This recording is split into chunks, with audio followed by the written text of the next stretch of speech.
हम यहाँ आगरा में अरुण भाई को भी न्याय दिलाकर रहेंगे। प्रशासन की साजिश है ये, इसमें शासन प्रशासन मिल करके हमारे भाई को जो है बदनाम करके उसको मार दिया गया है। ये हत्या है। 10-20 लाख रुपए हमें पकड़ा करके हमारी हत्या कर देते हैं ये लोग। ये भी खत्म होगी जब भाई का राज आएगा। जब तक सरकार ऐसी बैठी रहेगी हमारे लोगों पे अत्याचार ऐसी होता रहेगा। क्योंकि मनीषा वाल्मीकि, फिर एक दिल्ली के अंदर पायल के साथ में 9 साल की बच्ची के साथ में हमारे साथ अत्याचार ये कब तक होते रहेंगे? कितना सहेंगे हम लोग जागरूक होते जा रहे हैं। हमको सरकार जागरूक करती जा रही है, अपने लिए ही गड्ढा खोद रही है वो। आप कुछ समझ सकते हो कि हमको कीड़ा मकोड़ा समझ रहे हैं, इसीलिए हमको 10 लाख रुपए दे रहे हैं। कि ये जो सरकार है इसने जो यहाँ पे पुलिसकर्मी तैनात किए हैं वो लगभग बहुजन समाज के ही तैनात किए हैं, जिससे कि यहाँ का मामला गर्मा गर्मी में आए तो पिटे भी हमारे लोग ही। नमस्कार दोस्तों, आज हम आए हैं आगरा में। जो अरुण वाल्मीकि के साथ जो बर्बरता हुई उसको दिखाएंगे और किस तरीके से बहुजन समाज और जिस तरीके से ST/SC माइनॉरिटी समाज के साथ लगातार बर्बरता होती है, उनके साथ नाइंसाफ़ी होती है और इस पे ना हमारी सरकार कोई संज्ञान लेती है और ना ही कोई स्टेट गवर्नमेंट फैसला लेती है। हम अरुण वाल्मीकि के साथ जो हुई 50 लाख के कैश की चोरी को लेके, उनके साथ जो की गई बर्बरता को लेके, उन पुलिस ने जिस तरीके से उनका इनकाउंटर किया उस पर आज बातचीत करेंगे। यहाँ पे बहुत सारी पुलिस तैनात है, देख सकते हैं आप कितनी भारी संख्या में पुलिस तैनात है। यहाँ पे भीम आर्मी के चंद्रशेखर रावण आज़ाद भी आए हैं, वो अरुण वाल्मीकि जी के घर पर हैं और हम बाकी कुछ लोगों से बात करेंगे जो भीम आर्मी से हैं। आप कहाँ से आए हैं? जी मैं आगरा मंडल अध्यक्ष हूँ शशांक बौद्ध, और आगरा से ही हैं। आगरा में एक बहुत जघन्य अपराध हुआ है। जिस तरीके से अरुण वाल्मीकि के साथ हुआ और हाथरस में मनीषा वाल्मीकि के साथ हुआ, क्या आपको लगता है कि आपकी टीम या आपका संगठन काम कर रहा है जिस तरीके से कुछ चेंजेस आ रहे हैं? ये पूरे देश ने देखा। बहन मनीषा वाल्मीकि को अगर किसी ने न्याय दिलाया तो वो बड़े भाई एडवोकेट चंद्रशेखर आज़ाद जी ने दिलाया और उनकी पूरी टीम ने दिलाया। भीम आर्मी के एक कार्यकर्ता ने, आज़ाद समाज पार्टी के एक कार्यकर्ता ने मनीषा वाल्मीकि को न्याय दिलाया और आज हम यहाँ आगरा में अरुण भाई को भी न्याय दिलाकर रहेंगे। हमारे भाई को न्याय मिलेगा। ये बिल्कुल और बिल्कुल प्रशासन की साजिश है ये, इसमें शासन प्रशासन मिल करके हमारे भाई को जो है बदनाम करके उसको मार दिया गया है। ये हत्या है। आखिर कब तक मारो और मुआवजा दो की रणनीति चलती रहेगी? क्या आप लोग इस चीज़ से सहमत है कि आप लोगों का एक बेटा चला जाता है, आपके समाज का एक व्यक्ति चला जाता है, आपको 10 लाख 20 लाख देकर आपको बिठा दिया जाता है? नहीं, बिल्कुल ये समाज अब मांगने वाला नहीं है, समाज देने वाला बनेगा। हम लोग शासक बनने वाले हैं कुछ ही समय में। जब हम शासक बन जाएंगे तो हम दूसरों को मुआवजा दिया करेंगे, हम दूसरों के लिए किया करेंगे। ये 10-20 लाख रुपए हमें पकड़ा करके हमारी हत्या कर देते हैं ये लोग। ये भी खत्म होगी जब भाई का राज आएगा।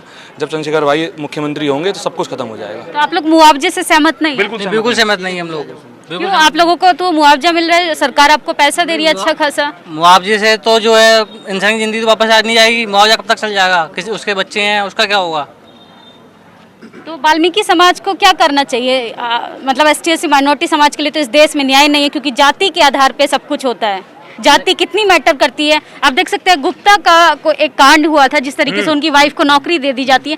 क्या अरुण वाल्मीकि की वाइफ को उस तरीके का कुछ संज्ञान लेगी हमारी सरकार की? नहीं लेगी। हमारी प्रशासन से, शासन से यही मांग है कि हमारे भाई को नौकरी मिले, उनकी वाइफ को नौकरी मिले। और जितना विवेक तिवारी के केस में किया था और गुप्ता जी के केस में किया था, ऐसे ही तुरंत यहाँ पर हो और सेकंड क्लास की जॉब मिले उनको। वो बेचारे 20-25 साल से समाज में लगे हुए थे और उनके संग ऐसा हुआ। ये बहुत दुखद है। तो आप लोग लोकल हो यहाँ कर? हाँ, ये हमारे हम उनके साथ ही आए हैं। अच्छा, कोई यहाँ का लोकल है जो यहाँ पे रहता हो? कोई? ये पूरी वाल्मीकि बस्ती है और भीम आर्मी के कुछ लोगों से हमने बातचीत की, जिस तरीके से उन्होंने बताया कि बहुत बुरा हुआ अरुण वाल्मीकि के साथ, ऐसा नहीं होना चाहिए। हम दिखाएंगे उनके घर की तरफ जाते हुए किस तरीके से पुलिस फोर्स तैनात है और पूरी अच्छी खासी संख्या में पुलिस तैनात है। और भीम आर्मी के कुछ लोगों को वहाँ पर अंदर जाने की परमिशन नहीं है, सिर्फ रावण अंदर गए हैं और बाकी लोगों को यहाँ पे पुलिस बैरिकेड करके रोकी हुई है ताकि अंदर जाकर मुद्दा जो है वो मामला ना बन जाए। आप लोगों को अंदर नहीं जाने दे रहे हैं? नहीं। तो कोई वजह, कोई खास वजह? खास वजह क्या है? ऐसे ही पुलिस वालों ने रोक के रखा है यहाँ पे। वो हमारे नेता हैं एडवोकेट चंद्रशेखर आज़ाद जी, वो भी बात करने गए हैं पीड़ित परिवार से। अच्छा, तो अरुण वाल्मीकि हो, मनीषा वाल्मीकि हो, ऐसे तमाम लोगों के साथ होता है, आप लोग क्या संज्ञान लेंगे? अब संज्ञान क्या लेंगे? जब तक सरकार ऐसी बैठी रहेगी हमारे लोगों पे अत्याचार ऐसी होता रहेगा। जब तक हमारे लोगों की सरकार नहीं बनेगी केंद्र में या राज्य में, जब तक आप अत्याचार नहीं रोक पाएंगे। सरकार में आप लोग कैसे आएंगे? सरकार में लोग कैसे आ पाएंगे? मेहनत करेंगे, अपने लोगों को जागरूक करेंगे, जब आ पाएंगे।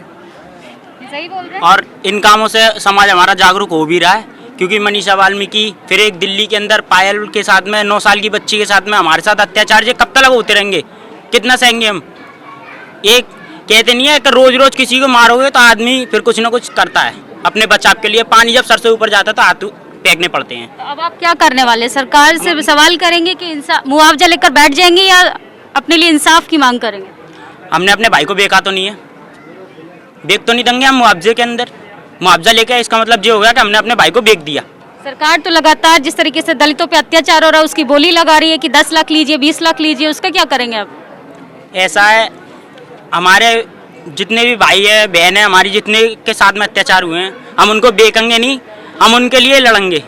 क्योंकि हम लोग जागरूक होते जा रहे हैं, हमको सरकार जागरूक करती जा रही है, अपने लिए ही गड्ढा खोद रही है वो। अच्छा, आप लोग बताइए कि जिस तरीके से जातिवाद उत्तर प्रदेश में क्या पूरे देश में है, मुआवजे में भी कुछ जातिवाद व्यवस्था देखने के लिए मिलती है कि जिस तरीके से गुप्ता की बीवी को नौकरी मिल जाती है और दलित समाज के बच्चे को 10 लाख 40 लाख, इनफैक्ट यहाँ तक की रकम का अनाउंसमेंट कर देते हैं न्यूज़ चैनल्स पे, बाद में मिलती भी है कि नहीं मिलती। इस बारे में आप लोग कुछ बोलेंगे? आप खुद जानते हो कि गुप्ता की बीवी को 40 लाख रुपए मिलते हैं और दलित को 10 लाख रुपए, तो आप खुद समझ सकते हो कि हमको कीड़ा मकोड़ा समझा जाता है। आप खुद समझ सकते हो कि हमको कीड़ा मकोड़ा समझ रहे हैं, इसीलिए हमको 10 लाख रुपए दे रहे हैं। कि ये जो सरकार है इसने जो यहाँ पे पुलिसकर्मी तैनात किए हैं वो लगभग बहुजन समाज के ही तैनात किए हैं, जिससे कि यहाँ का मामला गर्मा गर्मी में आए तो पिटे भी हमारे लोग ही, अत्याचार भी हमारे लोगों पर हो और पिटे भी हमारे पुलिसकर्मी ही। ये सरकार का षड्यंत्र है, इसको हम सहन नहीं करेंगे। अगर हमारा भाई चोर था, उसने डकैती करी थी, तो उसको सजा देने का अधिकार संविधान को था, कोर्ट को था, कानून को था या पुलिसकर्मियों को था। ये साफ साफ जाहिर होता है कि षड्यंत्र के तहत अरुण वाल्मीकि की हत्या की गई है, उसको मारा गया है।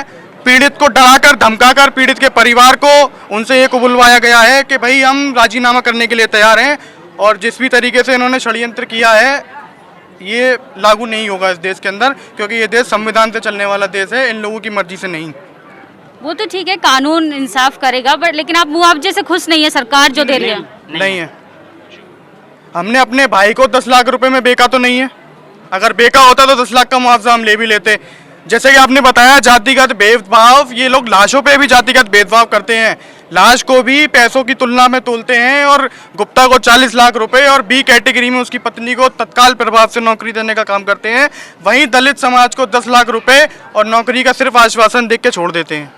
ये देखिए, ये थे कुछ लोग जो हमसे बातचीत कर रहे थे। इन्होंने एक बात बोली कि पुलिस वाले भी बहुजन समाज से आते हैं और ये सरकार की एक सोची समझी साजिश होती है, किस तरीके से लोगों को भड़काया जाता है और लड़ाने की नई नई तरकीबें निकाली जाती है। अब उत्तर प्रदेश चुनाव आ रहा है तो ऐसे मुद्दों की तलाश में है सरकार कि कब जाति का मुद्दा उठे, कब धर्म का मुद्दा उठे और कब दंगे हों।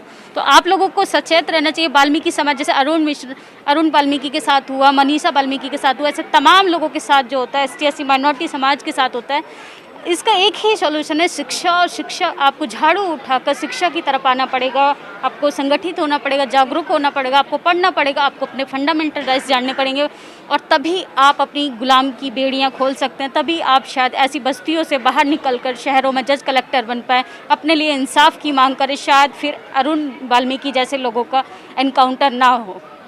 कैमरा पर्सन आशीष के साथ मैं निधि रतन, national Dastak UP. National Dastak की आपसे गुजारिश है कि अगर इसको बचाना चाहते हैं तो नेशनल दस्तक को सब्सक्राइब करने के लिए रेड कलर के सब्सक्राइब बटन को दबाएं, फिर बेल आइकन की घंटी दबाएं। नेशनल दस्तक को बचाने के लिए बहुत जरूरी है कि हर खबर को शेयर करें, लाइक करें, कमेंट जरूर करें।